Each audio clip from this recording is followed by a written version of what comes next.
გვაქვს ახალგაზრდებისთვის ძალიან საინტერესო კონკურსზე გესაუბრებით, რომელსაც წელსაც ჩარშანდელის მსგავსად ახორციელებს ბავშვთა და ახალგაზრდობის განვითარების ფონდი და თქვენ შეგიძლიათ თქვენი სოციალური პროექტის იდეებით მიიღოთ დაფინანსება და განახორციელოთ თქვენივე პროექტი, ისევე როგორც ჩვენი სტუმარი დღევანდელი გიორგი ცავა მოიქცა თავის დროზე, ფოტოგრაფი და აქვე მივესალმებით ჩვენს დანარჩენ სტუმრებს.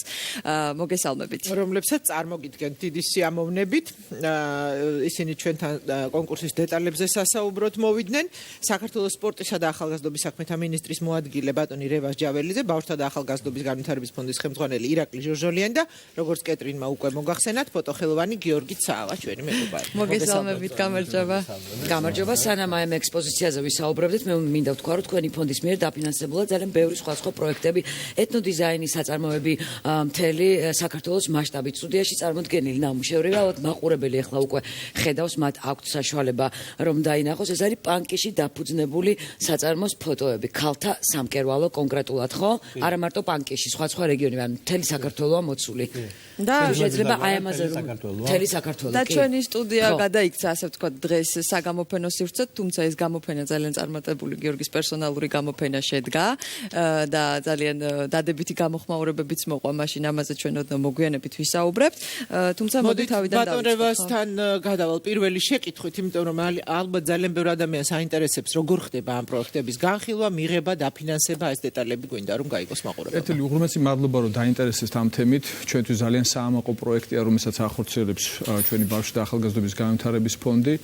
უკვე 4 წელია, მე-5 წელია ცხადდება იდეების კონკურსი, რომელშიც მონაწილეების მიღების საშუალება აქვთ არასამთავრობო ორგანიზაციის წარმომადგენლებს, ვინც დაკავებული არიან ახალგაზრდობის თემატიკით.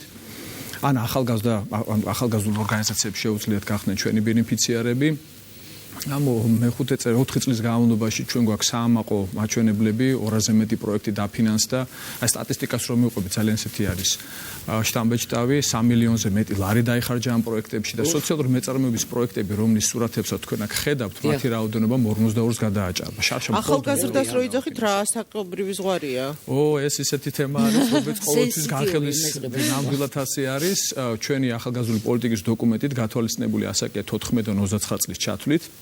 მაგრამ ყველას ახალგაზრდული გული გვაქვს, რომ რა არის ძალიან მკაცრი განსაზღვრა.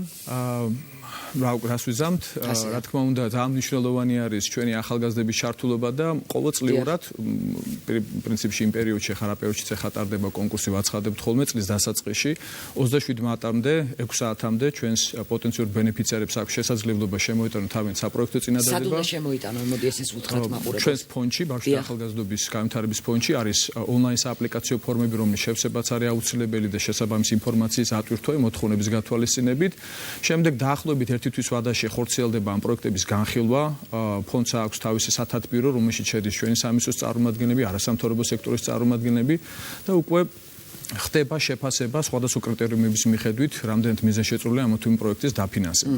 შარშან ქონდა ძალიან პოზიტიური რაოდენობა, ასე ვთქვათ, წარმატებული რაოდენობა პროექტების, დაახლოებით 300-მდე შემოვიდა საპროექტო წინადადება, საკმაოდ რთული სამუშაო მათი გადარჩევა 51-მა. ერთ-ერთი აგერზის. ნამდვილად და ძალიან გვიხარია, გიორგიმ ძალიან დიდი პოზიტივი შემოიტანა, რომ ასე ვთქვათ, ორგანიზებული სახით გვაქვს შესაძლებლობა წარმოადგინოთ, ვთქვათ, ის პროექტები სურათებით. და ძალიან სასიამოვნოა თქვენი ნამუშევრები. კიდევ ერთხელ რომ აუხსნათ მაყურებელს, თქვათ, თუ კი მასაკობრივ ზღვარს, ასე ვთქვათ, რაზეც ჩვენ ზემოთ ვისაუბრეთ, აკმაყოფილებს მსურველი, ანუ ვის შეუძლია ზუსტად რომ შემოიტანოს 27 მარტამდე, როგორც თქვენ აღნიშნეთ, იდეები და პროექტები. პირველ რიგში მინდა ვთქვა, რომ შეზღუდული არ არის ასაკი, ვინც შემოიტანა, ვინც იქნება, თავარია ფოკუს ჯგუფი იყოს 29 წლამდე ახალგაზრდა, მათ შორის ბავშვები. შესაბამისად, აი აქ რასაც ხედავ წარმოდგენილ პროდუქციას, ეს პროექტი შემოიტანა 29 წელს გადაცილებულმა ადამიანმა, ტრადიციული რეწვის ასოციაციის გადაცილებულმა 29, რომელიც წეროვანში, ესე ვთქვათ, ამზადებს ბავშვებს, ასწავლის ტრადიციულ რეწვას, დაახლოებით 50 ბავშვი არის ჩართული ამ პროცესში. ძალიან კარგი ნამუშევრებია. დიახ. ამ შემთხვევაში რეალურად ჩვენ მხოლოდ აქცენტს კანონმდებლობის მიხედვით ვაკეთებთ ახალგაზრდულ ორგანიზაციებზე, კავშირებზე, რომელთაც წესდების მიზნებში უწერიათ ახალგაზრდა მიმართულებები. ანუ კერძო პირსაც შეუძლია შემოიტანოს განაცხადი. მხოლოდ არასამთავრობო. დიახ. შესაბამისად ეს შეზღუდვა რაც იყო 29 წლამდე ჩვენ მოუხსენით და საშუალება მივეცით ხანშესულ ადამიანებსაც. ყველას მიეცით საშუალება მოკლედ რომ მიიღოს მონაწილეობა მიიღოთ. აქედან გამომდინარე, კარგი იქნება თუ ახალგაზრდები ამ შესაძლებლობას გამოიყენებენ.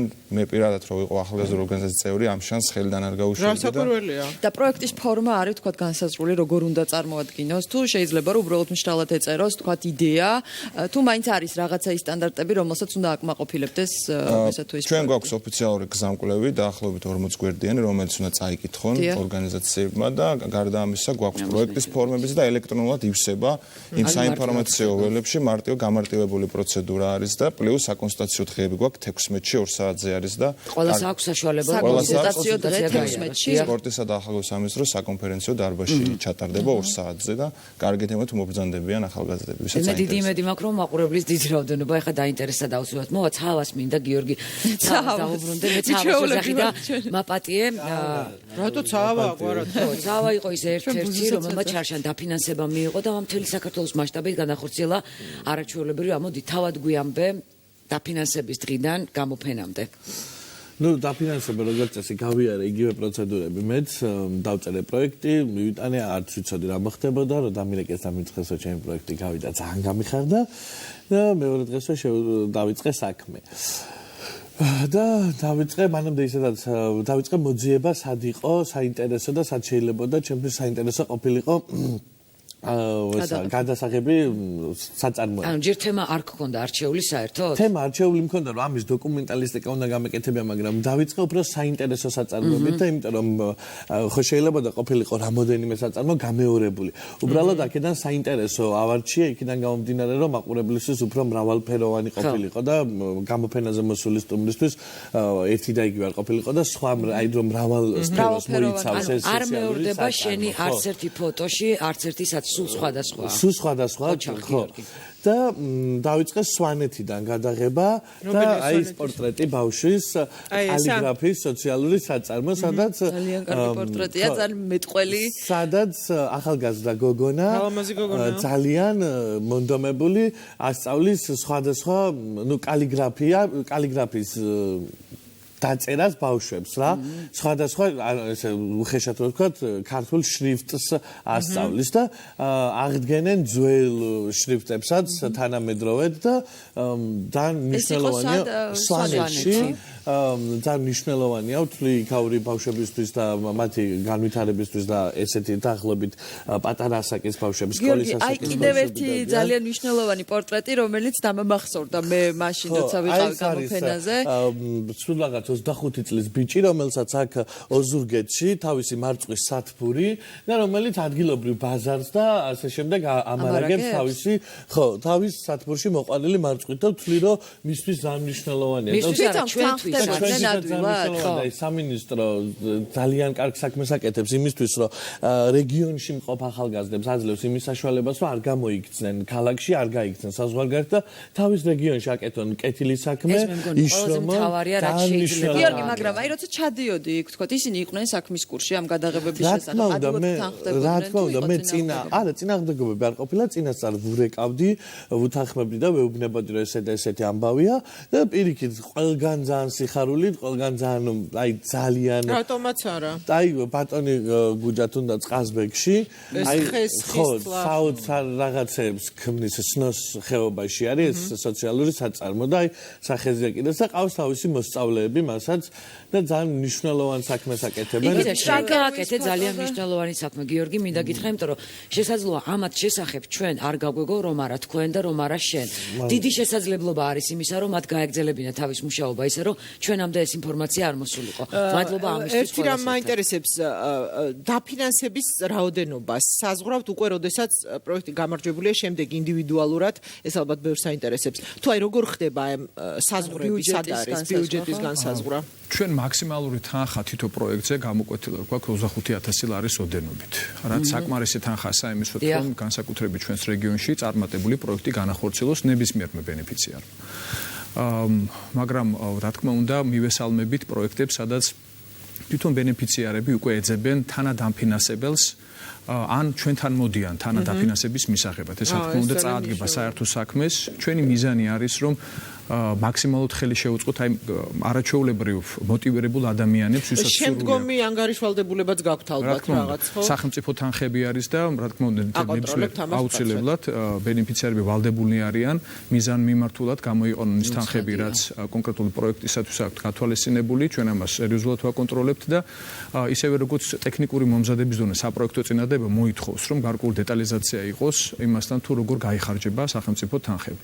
მე მიხარია გიორგი მისეთი ემოციებით ილაპარაკ ამ პროექტებთან დაკავშირებით, ანალოგიური ემოციებით ვართ ჩვენც, თითოეული ჩვენგანი ფონდის წარმომადგენლებით, სამისოს წარმომადგენლები, როცა ჩავდივარ და ვნახულობთ აი ამ არაჩვეულებრივ საწარმოებს. ახლა ძირითადად წარმოდგენილი არის მე სოციალური საწარმოები. პრიორიტეტი იყო შარშან, აი სოციალური საწარმოები. მათ შორის, მაგრამ ეს არ იყო ერთადერთი მიმართულება, მე ვახსენე თუ ავწდები 24 ასეთი პროექტი დავაფინანსეთ, იმიტომ გამოჩნდა აუცილებლობა და ჩვენ დავინახეთ ძალიან დიდი ღირებული იმაში, რომ დახმარებოდით ადგილობრივ თემებში მომუშავე ახალგაზრდებს, ახალგაზრდულ ორგანიზაციებს. უპირატესობა რეგიონებს თუ აქვთ?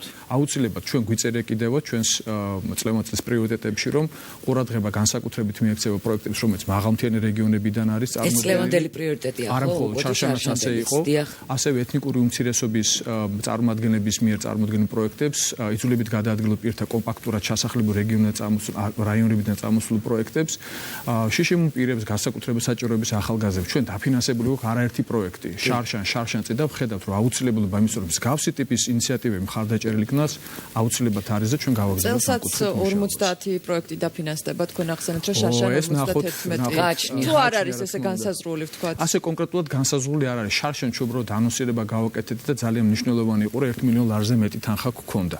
წელს ამის ანონსირებას არ ვაკეთებთ, გვინდა ვნახოთ და არავის არ დავწყვეტოთ გული. იქიდან გამომდინარე ნახოთ თქვა ისი საშუალება იქნება რამდენ პროექტს დავაფინანსებთ. პრიორიტეტი შეიძლება გითხარით წლევანდელი რა იქნება? მაყურებელმა რომ თადარიგი დაიჭიროს, დიახ. კი ბატონო, ჩვენ გვაქვს ორი საკვანძო მიმართულება, რომელიც ეფუძნება სახელმწიფო ახალგაზრდული პოლიტიკის ხედვას. ეს არის პირველი ახალგაზრდების დასაქმებისა და არაფორმალური განათლების პროგრამა და მეორე არის სამოქალაქო მონაწილეობის პროგრამა. მათ შორის სოციალური მეწარმოება შედის პირველ პროგრამაში, ქვემიმართულებაა. შესაბამისად, მხოლოდ ამის ფარგლებში არის შემოტანა შესაძლებელი, არის აბსოლუტურად გამჭვირვალე ქულათა სისტემა, სადაც ძირითადი კრიტერიუმებით ფასდება პროექტის ხარისხი. ეს არის შესაბამისობა პრიორიტეტებთან, ეს არის ბიუჯეტის ადეკვატურობა, ეს არის მდგრადობა და ოპერაციული შესაძლებლობები და ეს ყველაფერი უნდა იყოს კარგად წაკითხული და გააზრებული და თუ მით უმეტეს საკონსულტაციო დღეებსაც გამოიყენებენ ორგანიზაციები, უფრო გაუმარტივდება. 16-ში კიდევ ერთხელ შევახსენოთ საკონსულტაციო დღე, ხო? 2 საათს. მაგრამ ამის გარდა კიდევ გვაქვს ხოლმე რეგიონებში ჩვენი ფონდის წარმომადგენლები ხშირად სტუმრობენ სხვადასხვა რეგიონებს, აი ცოტა ხნის წინ ბატონი ირაკლი ჩამოვიდა წეროვანი და ნიკა შეხვედრები ქონდა, ასე რომ ვცდილობთ წინასწარ ვაფრთხილებთ ადგილობრივ ორგანიზაციებს, ვისთანაც ასე თუ ისე ურთიერთობები გვაქვს, რომ მათ გააფრთხილონ თავიანთი კოლეგები და შეძლებს დაგვარათ. საკმაოდ მაღალი გვაქვს. არაერთი, აი სანაკებო შემიძლია ვთქვა ფონდის, რომ არაერთი აი გადატენილ დარბაზში ჩატარებულა ჩვენი საინფორმაციო დღეები. ძალიან კარგი. რაიმე შეზღუდვები თუ არის პირობების წარმოდგენის დროს? ანუ შეზღუდვები როგორც ასეთი, ხა ყველა დონორს აქვს რაც კონკრეტული სტანდარტები, რომელიც უნდა აკმაყოფილებდეს. აი მაგალითად შემომტანი უნდა იყოს მხოლოდ ახალგაზრდული არასამთავრობო ორგანიზაცია, ახალგაზრდული კავშირი. თვითონ პროექტის შინაარსში არანაირი შეზღუდვები არ არის. პროექტის შინაარსში სტანდარტულად პრობლემის ანალიზიდან დაწყებული მოსალოდნელი შედეგებით, რაც სტანდარტულად არის პროექტი. იმას ის ყველაფერი ეს ველები უნდა შეივსოს, მათ შორის განხორციელებული გზები და ასე შემდგომ. ეს არის ძალიან ესეთი უნივერსალური სტანდარტი. ფართო სპექტრის. დიახ, და ამაში უნდა გაიწეროს ელექტრონულ აპლიკაციაში ყველაფერი, რაც ორგანიზაციას სურს. და ეს აპლიკაცია მოცემული არის fondi.gov.g. რომელიც ხელმისაწვდომია და შეგიძლიათ თუ კი გაქვთ ასეთი იდეები 27 მარტამდე 6 საათამდე მოასწროთ და შეავსოთ ეს აპლიკაცია და ასევე 16-ში საკონსულტაციო დღეა დამატებითი კითხვები ვისაც გაქვთ აღნიშნულ კონკურსთან დაკავშირებით და პროექტებთან დაკავშირებით შეგიძლიათ მიბრძანდეთ სად კიდევ ერთხელ ვთქვათ სატარდება ეს კონსულტაცია. ჩვენ სამინისტროში სპორტსა და ახალგაზრდობის საქმეთა სამინისტროში ილია ჭავჭავაძის გამზრდი 59A. 29A. გიორგი, რა რჩევებს ცევებს მისცემთ, ვისაც უნდა შეტანა. რა გაითვალისწინონ? ცევებამდე მინდა გითხრათ, რომ საოცარი რაღაც პროცესები იყო ხოლმე გადაღების დროს და აი მინდა გითხრათ, რომ აღმოჩენა იყო თუნდაც ის, რომ ოზურგეთში როცა ჩავედი, გადასაღებად უნდა გადამეღო სოციალური ლიტერატურული კაფე და აღმოჩნდა ისეთი გემოვნებით, ისეთი ძალიან ლამაზი. აი ეს ხომ არ არის ფოტო? არა, ეს პანკისის სოციალური კაფეა. სადღაც აქ არის, რომელსაც ვერ ხედა. ისეთი ინტერიერი თუ ცოტა შემშვირდა და ვიფიქრე რომ თბილისში არ არის ესეთი. გიორგი, აი ფოტოსაც მინდოდა მეკითხა, საკერავი მანქანით რომ არის გადაღებული. ეს არის პანკისის ხეობის სამკერვალო, სოციალური საწარმო სამკერვალო, სადაც ნაციონალურ სამოს ქმნიან თვითონ ადგილობრივი მაცხოვრებლები და არიან დასაქმებული. მოკლედ ძალიან გაგაბედნიერა ამ პროექტში გამარჯვებამ დაფინანსებამ გარდა იმისა, რომ კარგი რამ გააკეთე ზოგადად საქართველოს. მოკლედ გამოცდილება იყო. ძალიან ცოტა დროა. მოკლედ ურჩიერ რა ქნან იმ ადამიანებმა, ვისაც სურს რომ შეიტანონ. პირველ რიგში უნდა იჩქარონ. უბრალოდ მოიფიქრონ კრეატიული იდეა, რომელიც იქნება სახელმწიფოსთვის, ქვეყნისთვის და რეგიონისთვის გამოსადეგარი და დაწერონ პროექტი და მივიდნენ 27 მარტამდე საღამოს 6 საათამდე. 6 საათამდე. ძალიან მნიშვნელოვანი. ბედნიერებას გისურვებთ ყველას. დიდი მიხარია. მადლობა. რეკლამის დრო, რეკლამის შემდეგ დაგიბრუნდები, დაგველოდეთ.